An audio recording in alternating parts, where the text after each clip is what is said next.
बघा मित्रांनो, आपण आज 11 नंबरचा प्रश्न बघू. वेव्हेल योजना केव्हा सादर झाली?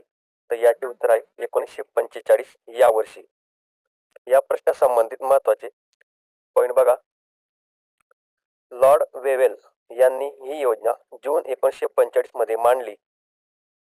दुसरा पॉइंट बघा.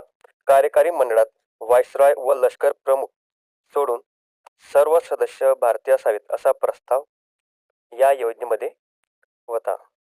आणि तिसरा पॉइंट बघा, महत्वाचा आहे. हिंदू आणि मुसलमान समान प्रतिनिधित्व देण्याची तरतूद होती.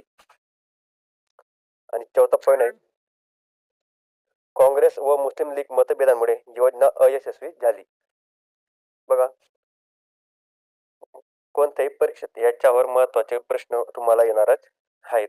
मित्रांनो, अजूनपर्यंत तुम्ही आपल्या चॅनलला सबस्क्राईब करा, लाईक करा आणि शेअर करा.